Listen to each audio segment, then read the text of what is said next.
How to set up a price alert in the XM application. Hi everyone, welcome back to another video from Trading for Beginners.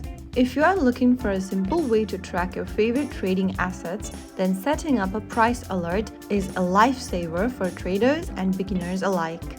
First of all, launch Open the XM application on your device and log into your account. Once you're logged into the home page of XM, go ahead and click on one of your assets from your markets watch list. Choose any one asset from the list and then you'll open up this chart page. Go ahead and click on the clock icon at the top right corner to set up a price alert for this chosen asset. Now, go ahead and select the sell or buy option from the top and enter your target price on the page. Once you type it down, click on Set Price Alert.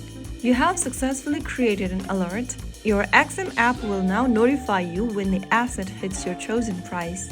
No need to keep watching the charts constantly. Your alert has got you covered. So that's how you set up a price alert in the XM app easily. Get notified instantly when your chosen trading assets hits your target price. If you found the video helpful, don't forget to like, share and subscribe to our channel. I will be back again in the next video. Thank you for watching.